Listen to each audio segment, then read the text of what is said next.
about his artistic journey, what got him into art, and what gets him inspired to paint these unique kind of urban structures that he puts together. Hi, Gino. Yeah, hi. Thanks, Plogix. I appreciate the opportunity to speak to you. So I'm Neil Whitehead. I'm an urban landscape artist. I work in predominantly line and wash watercolor and acrylics. Um, yeah, my work's all about that urban environment. Really, I love that the kind of the movement of the city. That's always been where I kind of grew up sketching cities and people and the urban landscape. Um, so I found the community embracing that rapportage kind of artwork that documents the city, the people, the movement, the culture. And for me, yeah, I've always been almost a little bit obsessed by architecture. Again, I grew up southwest London, so I was 15 minutes from central London. So, spoiled for choice. But I love how that architecture almost kind of stands still. Literally great for a painter, but also it documents that history and has generations passing through it. So for me, that's what inspires my art and keeps me on my toes. Do you have any architectural background? You may have said something because you froze for a quick second on my screen, but just wanted to reconfirm that because it's such a big Yeah. component of your work. No, I'm not formally trained in architecture or anything like that. I did technical drawing back when I was a student, so I kind of got the grounding there. But in terms of perspective and vanishing points, I guess it just kind of clicked in my head at an early age, predominantly through drawing buildings to start with. So you get that practice, and yeah, I think any artist who works in that kind of architectural world kind of sees things quite clearly, even though perspective can still throw in a few curveballs. But no formal training as such. And I've seen a lot of your art. You can clearly see, obviously, the sketch component of it. I suppose that's how you get started with most of the pieces, and then you put more of the color tones in, or is it kind of like is it more of a spontaneous, intuitive kind of way of drawing these artworks, or do you have more or less a plan when you obviously build the? Well, I guess I got a basic plan. It kind of stems from me wanting to finish the sketch or the drawing so I can see what I've done. So there's a bit of haste. I use speed, hopefully to my advantage. So a lot of my work, certainly the kind of the quick reportage, sketchy line of wash work, is done fairly rapidly. So what I find that helps me do is eliminate a lot of the detail, because if you spend too long, I find on a sketch, you're just trying to incorporate too much and it muddies the scene. For me, if you limit the time, so even if you would say, look, draw a scene in 2 minutes, you immediately have to filter out a lot of the noise, and that's where I find I'll pick out what is more dominant in the scene. So for me, speed is key, and it keeps my rhythm in the pen strokes, pencil strokes, and brush strokes. Rhythm is key for me. That's something I learned as a teenager doing art. Rhythm over realism. When you say rhythm, so I suppose you mean like kind of the continuity of just continuing to fulfill your work from start to finish, or I mean, when you start a piece, is it, at least from the sketch standpoint, do you start, stop, and then continue on the same piece, or at least you usually finalize the majority of the idea, by the idea meaning the actual sketch itself, before you start putting some of the color, or is it more of a, okay, today I'm gonna fulfill this piece, or I'm gonna sketch this piece, on my way to XYZ place, Yeah. and then once it's ready, then I'll pass it on to a canvas and I'll put the color in it and kind of magnify the whole thing. Or is it more of, I start the sketch and then I continue it here and there, and then you put little pieces together? I guess it's never that I'm never that planned. I don't know if that's a good or bad thing. I think for me, it's the joy of drawing that is at the heart of everything. So it's having your sketchbook on you all the time. That's the, and you get inspired by something through a window, sitting on the bus, walking down the street. I think that is living and breathing it. And what I find, I'll have maybe 30 or 40 sketchbooks now. I've filled page to page, and then I'll go through those and actually try and work up those as bigger pieces of kind of gallery artwork. But there's never a defined plan to say, right, that scene I'm going to sketch and then enlarge and canvas paint. It's, I guess I've got to feel that there's a little bit of intrigue in the scene. I think a lot of my work is there's lots of rhythm, there's a color, there's lots of things going on. So I want to evoke that kind of sense of drama. Okay, is it, I mean, what, because you mentioned inspiration, like what actually inspired you to get started? And not so much, not just to get started into art, but also mainly to gear toward the direction that you took of putting all this kind of urban, is there a specific meaning that you, I mean, why out of anything you could put together, why did you choose kind of this whole urban scene? Is it because you started sketching? You mentioned a lot like you're sketching, as to pass time. Is it because you were looking at certain things that dealt with urbanization or whatnot, or landmarks Yeah, and stuff? I think as an early artist and student, you try everything. I did sculpture at art school.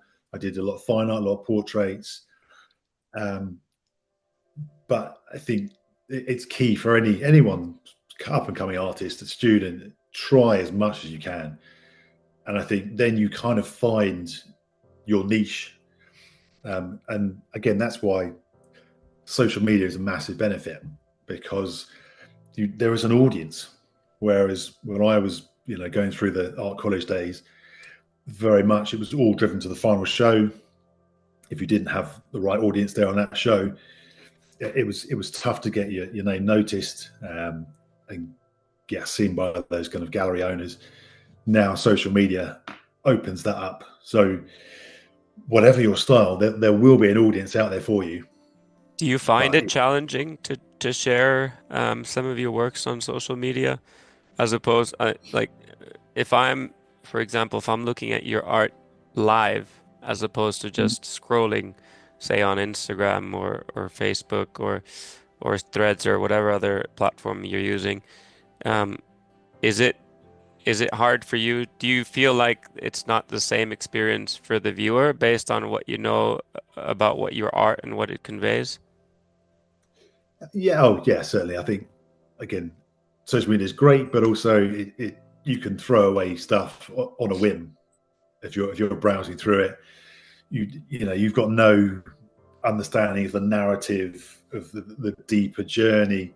That's the beauty of walking around a gallery because you can get lost in one painting. Well, I certainly can, and you get so into the story. Obviously you've got a bit of a artist kind of statement, and you start to understand either what truth it's telling you or what lies it's trying to tell you. That's the beauty of art. With again social media, it's you can take it and leave it, and you can scroll through so fast that some of the greatest pieces of work may get very little likes. So that's Picasso isn't on Instagram, but it's not all about the likes. I'm just gonna rewind you a bit, Neil, because you mentioned like storyline, kind of like meaning, the story behind of it, what people take away from it. What in general do you try to convey through your art? Is there a specific meaning that you want the viewers to or that you're trying to get any message in particular across by drawing these sketches? Or even if that's not the case, or whether it is or not, I don't know. You can tell me. But if it's not the case, is there a specific feeling that you get out of whilst you're drawing, or anything that's going through your mind that you try to portray? Yeah, I think increasingly, everyone's got a mobile phone now, so everyone's got there's probably a million pictures of the Eiffel Tower that all look the same across every country, or many famous landmarks. Obviously, London's probably my go-to city, being based in the UK. What I want to convey is maybe a scene that people recognise, but you put a different slant on it. You put a more dramatic scene. You merge different structures, different viewpoints, so people kind of can recognise the scene, but see, this is a different way of looking at it. There's a different perspective. That's the kind of art I enjoy, when you've just got that kind of, the juxtaposition is almost off to the left field, and it gets you thinking about maybe something else going on in that corner of the city, or in your local town. It's rather than 100 drawings all looking the same, in the same kind of style, traditional kind of painting. I try and just kind of mix it up, maybe go from a different angle, different color scheme. Mix in a bit of that drama, really. So it's a bit more storytelling rather than being a literal, structural painting. You mentioned you use a lot of, you mix a lot of things, but somehow, maybe I'm wrong, I don't know. I feel like I've seen quite, maybe not the same exact colors, but somehow somewhat a similar color pattern in a lot of your works. Somehow I feel like there's a lot of blue all the time, usually, Yeah, and maybe yellow, blue and yellows. Uh, yeah. but is there a specific kind of process that you go about when you're creating your color combinations, or is it just depending? Does it really depend on kind of the sketch that you've created prior at all, or is it more related to kind of ad hoc and you seeing what the mix goes based on the structure behind it? It's a good mix, really. So what I like to bring through in my work is the emotion of the day. So if you happen to see, I know, a red umbrella in your viewpoint, actually that red might dominate my palette that day. So the sky might be red, rather than it being a very literal translation of the blue sky, the white clouds, and the kind of red bricks. Actually, a lot of my work, you might see a splash of green all over the sky. So it's all those, very much of the moment. What am I inspired by?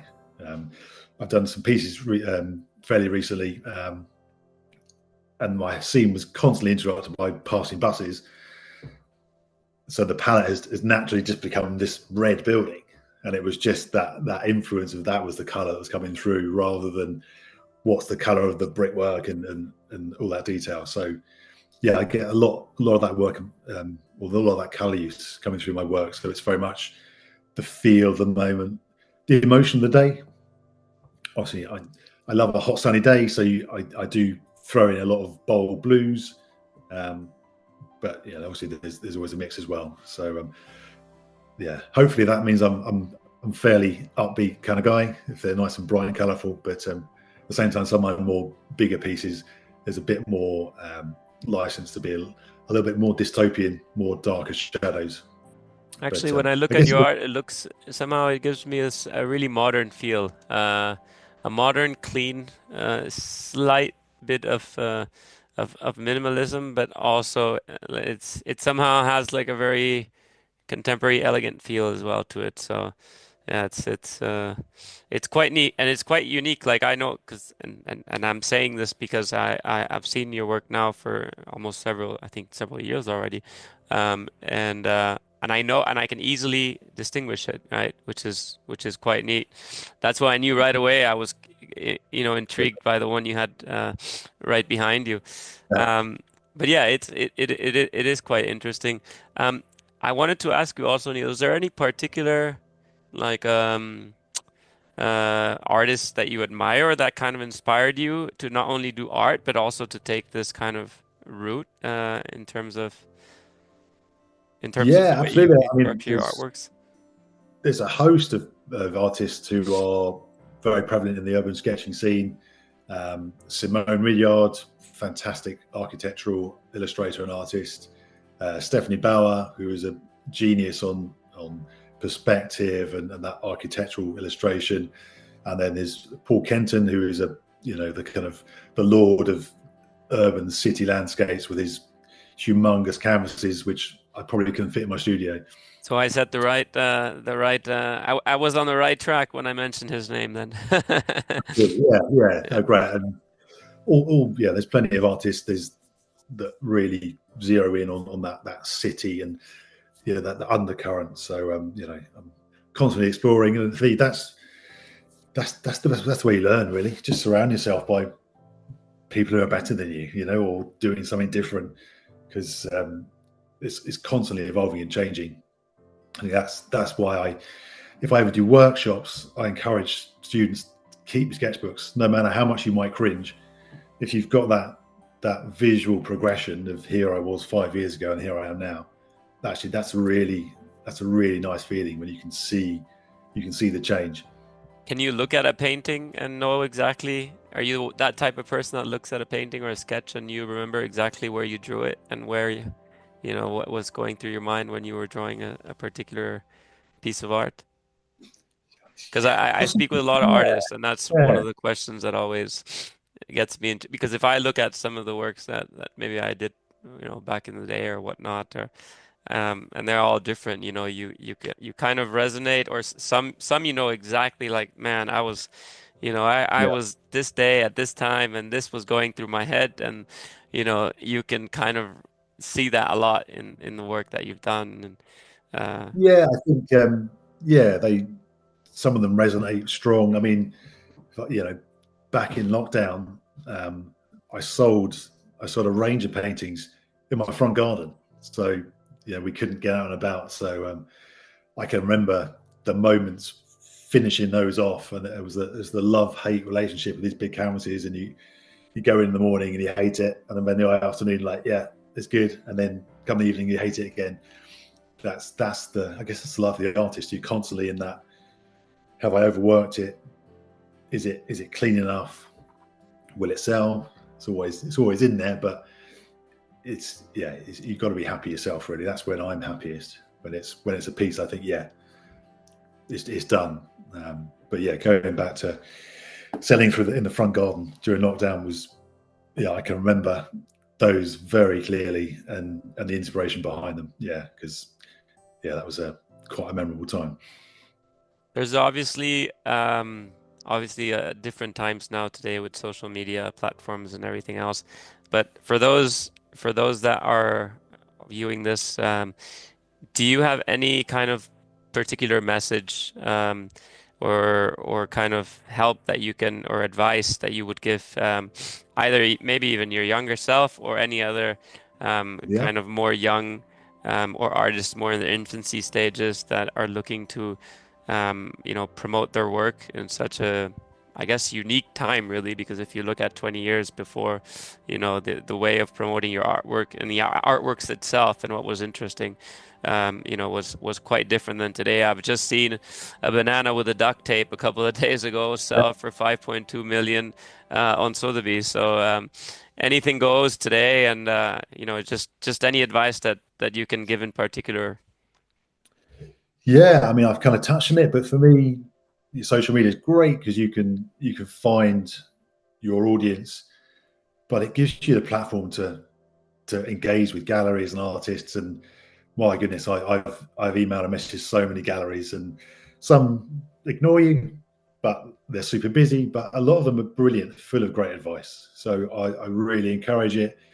You kind of, I kind of got to kind of maybe manifest or set some big goals.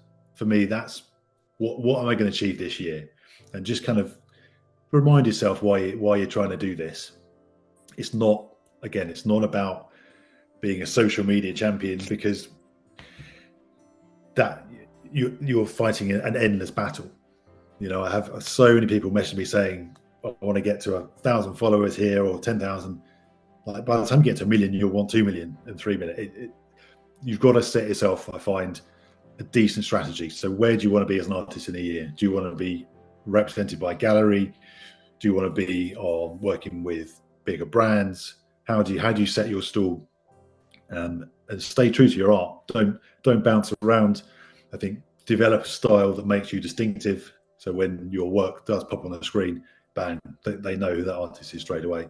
I think there's real value in that, and don't get disheartened about doing something that has a similar style, because it's always developing. No matter, you may not notice it, but it's making those micro changes all the time, because you're constantly surrounded by artists. And yeah, and just be social. Yeah, it's in the name. Comment, give opinion, and you'll see growth, and you'll get more exposure. Absolutely. Yeah, we get that a lot also. We've seen artists, who have very little following on social media in general, but they are selling, and they are selling big, and they have a really curated group of collectors and buyers, and then we see followers in the millions, but they're not really selling, or at least you would think otherwise. So it's not always. I think it's more about the community that you built. I mean, we've Yeah, gotten different tractions as we've grown along over the years, but I think it's more importantly the community you built, and the message that, like you said, that you're trying to convey, the meaning behind your art. And I think there's a lot more to it, as opposed to, as you said, having a large following or a large audience. We obviously try to push it as much as we can for all our yeah. artists, and obviously we're with the showcases also that we're doing now. That's something that we really thrive on at Plogix, and or at least we aspire to thrive as much as possible. Um, Neil, it's been great having you. I noticed that obviously we've gone through the time, but I just wanted to give the last bit. If you had to know if you had any, if people wanted to see your art, if you had any, exhibitions coming up in the near future or the next days, anything in particular that you're working on that you want to share. Yeah, at the moment, no exhibitions planned just yet, but I have been kept rather busy the last 18 months. So come December, my first book will be on sale, which is Line and Wash in the Urban Landscape. So that is part of the project I've been working on, yeah, for some time now, with Search Press, and as a brand ambassador for Derwent. I've used a lot of their materials there, and worked with both those brands to develop the book. So yeah, so that is on sale 13th of December. So super excited by that. It's a Where will we book be able to get the book? that is available kind of worldwide: Amazon, Penguin, Random House, plenty of locations. So yeah, that's been my focus the last 18 months, really, just getting back to writing, which isn't my number one discipline, but it's been a real journey. And yeah, the book's about technique. It touches on social media. It touches on composition, line and wash, and yeah, I'm really proud of it. So yeah, that's out fairly soon. Awesome. Neil, great having you again. And we're looking forward to obviously sharing a lot of your works in the near future, and seeing how we can help you grow. And it's really been a pleasure learning more about your art. It's really inspiring what you're doing, very unique. And good luck with the rest of your artistic endeavors. Thanks very much. Thank you.